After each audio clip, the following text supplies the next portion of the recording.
Khawar point میں خوش آمدید۔ چلو آپ ساتھ چلتے ہیں، بائے شمسہ اقبال۔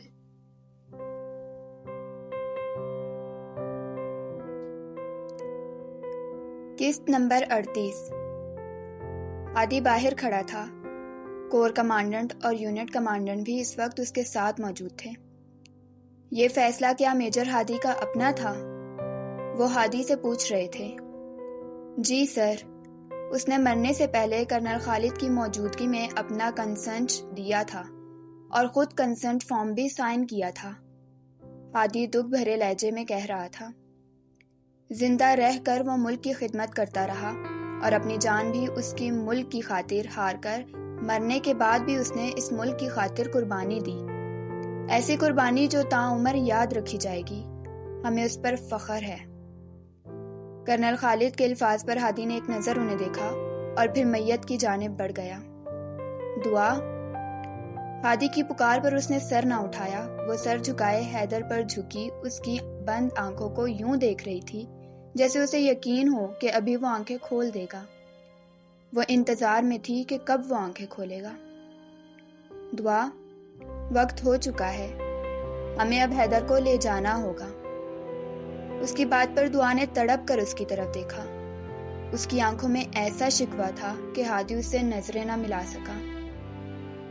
میں بیوی ہوں حیدر کی، شرعی رشتہ ہے میرا اس سے، تم سب اسے کہیں نہیں لے کر جا سکتے ہو۔ وہ میرا ہے، وہ میرے ساتھ رہے گا، میرے پاس۔ اس نے وعدہ کیا ہے مجھ سے تاعمر ساتھ رہنے کا، آپ ایسے کیسے اسے لے کر جا سکتے ہیں ہادی بھائی؟ آپ تو جانتے ہیں میں اس سے کتنا پیار کرتی ہوں، اسے دیکھے بغیر میں جی نہیں سکتی۔ وہ ہادی سے شکوہ کر رہی تھی۔ اور آپ، کیا آپ رہ سکتے ہیں میرے حیدر کے بغیر؟ سوال تھا یا پرلے سرات؟ ہادی اب خود سے سوال کر رہا تھا، کیا وہ اس کے بغیر رہ سکتا ہے؟ دل سے درد کی لہریں نکل کر پورے جسم کو چھلنی کر رہی تھیں۔ اس نے صبر کا گھونٹ بھرا اور نرمی سے دعا کا ہاتھ حیدر کے چہرے سے اٹھایا۔ میں ایک بار اس کا چہرہ چھونا چاہتی ہوں۔ درخواست تھی، منت تھی یا جانے کیا، مگر ہادی سن ہو کر رہ گیا تھا۔ بنا کسی اعتراض کے اس نے باکس پر سے شیشہ ہٹایا تھا۔ دعا نے کانپتے ہاتھوں سے اس کا چہرہ چھوا، پھر ہاتھ سینے پر رکھنا چاہا۔ ہادی نے سرعت سے اس کا ہاتھ پیچھے کو کیا، پھر وہ خود حیدر پر جھکا، ماتھے پر ایک بوسہ دیا۔ ایک آنسو اس کی آنکھ سے نکل کر حیدر کی آنکھ پر جا گرا تھا، جو اب اس کے چہرے پر بیٹھا ہوا ایک لکیر سی بنا گیا تھا۔ سب کو اس کا آخری دیدار کرا دیا گیا تھا۔ ہادی اس کے جنازے کو کندھا دیے باہر کی طرف لے جا رہا تھا۔ وہ خود ابھی بھی یونیفارم میں تھا جس پر جا بجا خون لگا تھا۔ دعا وہیں بیٹھی اپنے ہاتھ پر حیدر کے لمس کو محسوس کر رہی تھی۔ میت گیٹ سے باہر کو نکالی گئی۔ دعا گویا ہوش میں آئی تھی۔ دوپٹے سے بیگانہ وہ باہر کو بھاگی تھی۔ راستے میں پڑی کرسی سے اس کا پاؤں ٹکرایا تھا۔ ناخن اتر کر وہیں رہ گیا تھا۔ وہ اس سب سے بے خبر باہر کو بھاگ رہی تھی۔ اس کے پاؤں سے نکلتا خون فرش کو رنگ رہا تھا۔ میرے حیدر کو مت لے کر جاؤ، مجھے اس رشتے کو تو محسوس کر لینے دو جو اس نے مجھ سے باندھا تھا۔ مجھے اس کے نقش تو یاد کرنے دیتے، مجھے اس کا چہرہ تو حفظ کرنے دیتے۔ وہ چلاتے ہوئے باہر کو بھاگ رہی تھی۔ راشدہ بیگم نے اسے تھاما تھا۔ میرا حیدر، مجھے اس کے پاس جانے دیں، مجھے اسے دیکھنے دیں۔ اس کی آہیں آسمان تک کو ہلا رہی تھیں۔ بھلا یوں بھی کوئی کرتا ہے جیسا حیدر نے دعا کے ساتھ کیا تھا؟ ہادی اس کے جنازے کو کندھا دیے جا رہا تھا۔ میرے کندھے پر مت سوار ہوا کرو، تم بہت وزن ہے تمہارا، میرا کندھا دکھ جاتا ہے۔ ہادی کی اپنی آواز اس کے کانوں میں کہیں آس پاس گونجی تھی۔ تجھے اگر میرے جنازے کو کندھا دینا پڑ گیا تو تو اس وقت بھی نہیں دے گا کیا؟ حیدر کی شرارت بھری آواز گونجی تھی۔ تم اتنے جلدی نہیں مرنے والے، ایسے ایموشنل بلیک میل کرنے کی کوشش مت کرو، ہادی نے مسکرا کر کہا تھا۔ پتہ نہیں کیوں مجھے لگتا ہے کہ میرے جنازے کو کندھا تم ہی دو گے، دیکھ لینا۔ حیدر کی آواز کانوں میں گونجی تھی، آنسوؤں کی دھند آنکھوں پر چھانے لگی تھی۔ تم نے اچھا نہیں کیا حیدر، دوستی توڑ کر یوں چلے گئے۔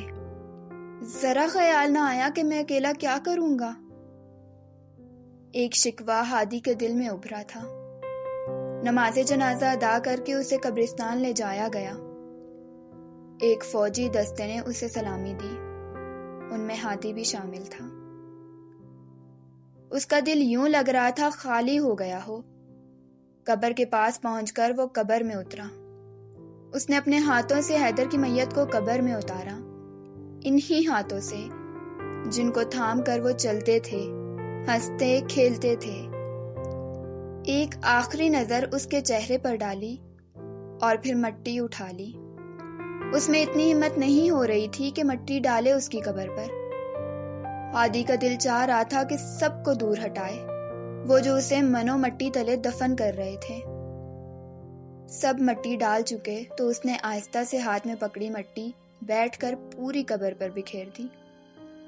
سب لوگ واپس جا رہے تھے اور وہ وہیں ہاتھ قبر پر رکھے بیٹھا تھا، گویا کبھی نہ اٹھ کر جانے کی قسم کھا رکھی ہو۔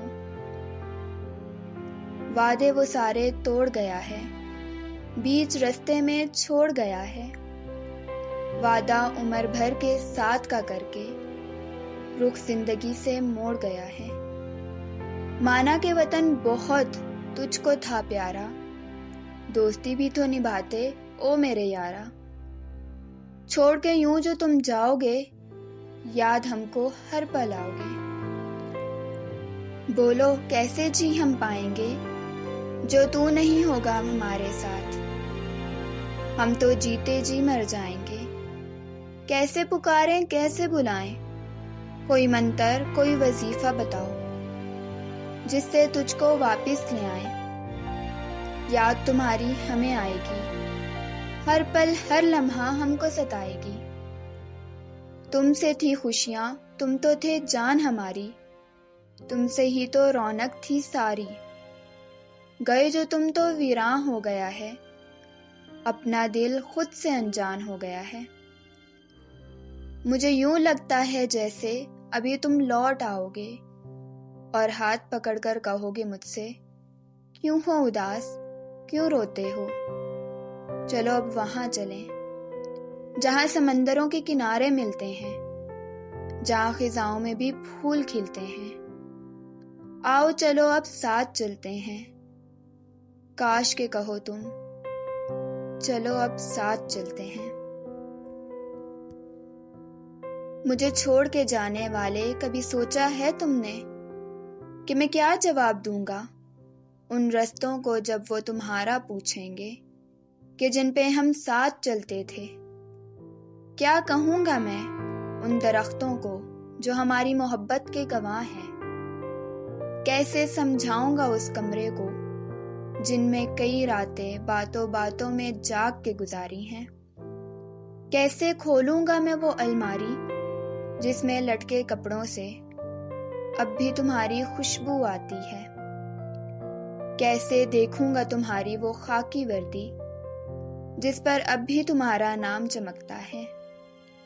کیسے سمجھاؤں گا اس دل کو جو اب بھی تم سے محبت کرتا ہے؟ رات اپنے پر ہر طرف پھیلا رہی تھی۔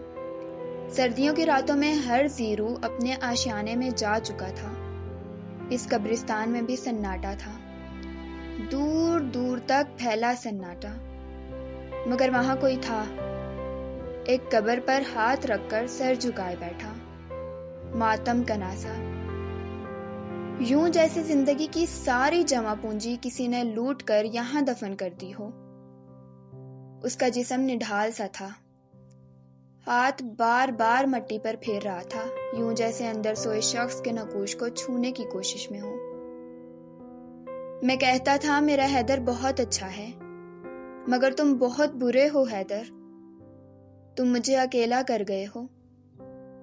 جاتے ہوئے تم بھول گئے کہ کوئی ہے جس کی سانسیں تمہاری سانسوں کے ساتھ چلتی ہیں، کوئی ہے جو اس دنیا میں سب سے زیادہ محبت تم سے کرتا ہے، کوئی ہے جو تمہیں ایک دوست، ایک بھائی اور اپنا سب کچھ سمجھتا ہے۔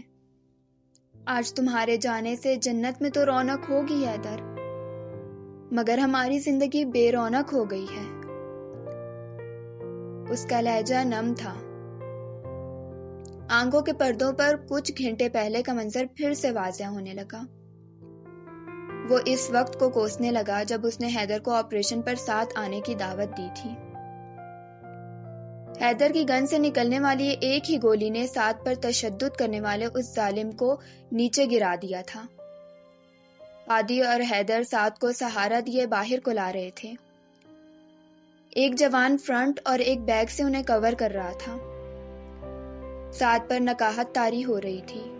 وہ بمشکل ان دونوں کے سہارے چل رہا تھا۔ خوشی ہوئی تمہیں زندہ سلامت دیکھ کر، حیدر نے مسکرا کر اس سے کہا تھا۔ زندہ تو ہے، پر اب سلامت ہونے کا میں کچھ کہہ نہیں سکتا۔ یہ تو ہاسپٹل جا کر پتہ لگے گا کہ کتنی ہڈیاں سلامت ہیں اور کتنی ٹوٹ چکی ہیں۔ ہادی شرارت بھرے لہجے میں بولا۔ اتنے دنوں بعد ان دونوں کو دیکھ کر سعد کو ان کا تنگ کرنا بھی برا نہیں لگ رہا تھا۔ سعد ہلکا سا مسکرایا۔ اس کے ہونٹوں پر ایک تازہ زخم تھا جس سے خون بہہ رہا تھا۔ حیدر نے ایک ہاتھ بازو کے نیچے سے گھما کر کمر پر رکھتے ہوئے اسے سہارا دیا تھا، جبکہ دوسرا ہاتھ بڑھا کر اس کے ہونٹ سے بہتے خون کو صاف کیا۔ پھر نظر اس کے پاؤں کے ناخن سے بہتے خون پر گئی تو غصے سے اس کے جبڑے بھینچ گئے۔ کوئی ایک بھی بچنا نہیں چاہیے، اس نے اونچی آواز میں حکم جاری کیا۔ تبھی سیڑھیوں کے پاس سے گزرتے ہوئے کسی کے کراہنے کی آواز آئی تھی۔ ہادی اور حیدر کے ساتھ ساتھ سعد نے بھی بمشکل گردن گھما کر اس جانب دیکھا۔ تم دیکھو کون ہے وہاں؟ حیدر نے پیچھے کھڑے جوان کو اشارہ کیا۔ وہ آگے بڑھا تھا۔ تبھی پیچھے گرے وجود میں کچھ حرکت ہوئی تھی۔ آگے وہ چل رہے تھے۔ تم ٹھیک ہو سعد؟ ہادی نے سعد کی طرف دیکھتے ہوئے پوچھا تھا۔ کمزور سا چہرہ، آنکھوں کے نیچے ہلکے اور جسم کا جو حصہ نظر آ رہا تھا اس پر کوئی نہ کوئی زخم موجود تھا۔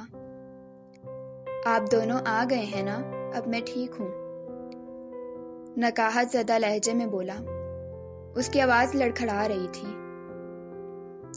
اسے جلدی باہر لے کر چلو تاکہ فرسٹ ایڈ دی جائے، ہسپتال لے کر جانا ہوگا اسے، حیدر نے اس کے پاؤں سے بہتے خون کو دیکھ کر بولا تھا۔ تم بہت کمزور ہو گئے ہو سعد، حیدر سعد کی جانب دیکھ کر بولا تھا۔ پھر سے ٹپیکل بیویوں والی بات کر رہے ہو تم، ہادی ہنسا تھا۔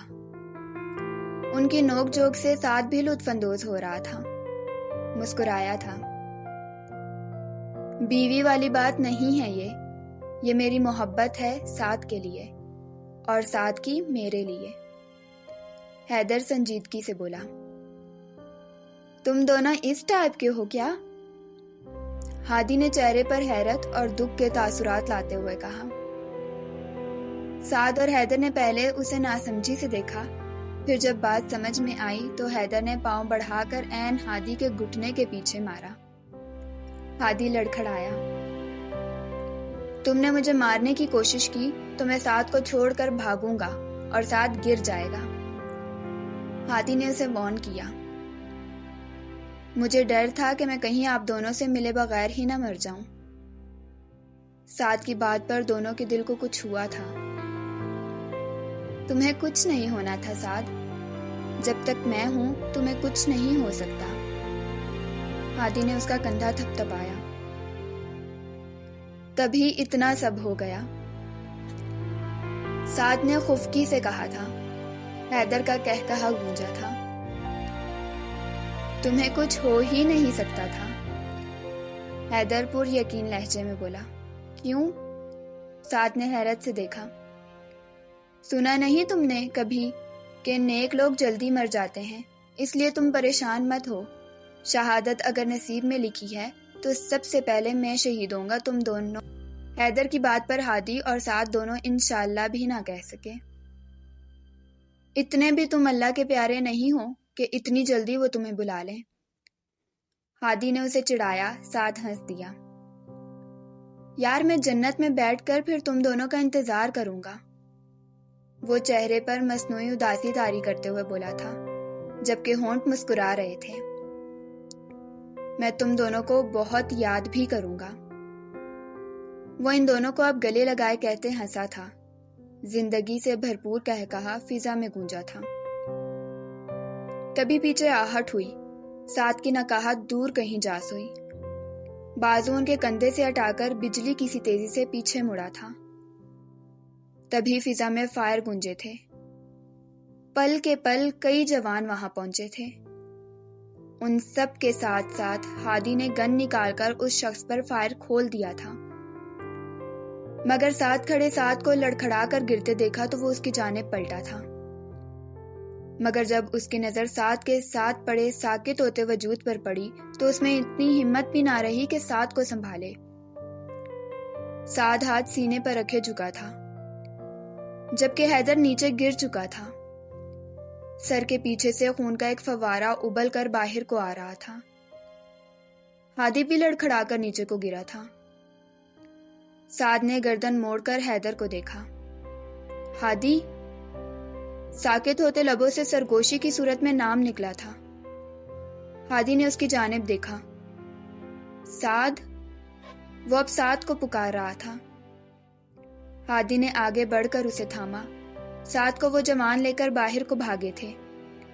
ہادی نے حیدر کو تھامنا چاہا، مگر اس نے دیکھا اس کے ہاتھ کانپ رہے تھے۔ دل کسی انہونی کی طرف اشارہ کر رہا تھا۔ اس کی نظر حیدر کی جیب سے گرے موبائل پر پڑی۔ دعا کالنگ جگمگا رہا تھا۔ ساتھ ہی پس منظر میں ہادی، حیدر اور سعد کی ایک تصویر نظر آ رہی تھی۔ اسکرین جل بجھ رہی تھی، مگر وہ فون پر نظریں جمائے بیٹھا تھا۔ وہ ساکت سا وہاں بیٹھا رہ گیا۔ اس میں اٹھنے کی ہمت نہیں تھی۔ ہر طرف دھواں تھا، شور تھا۔ اس نے ہاتھ بڑھا کر نیچے گرے خون کو انگلیوں کی پوروں سے چھوا۔ حیدر؟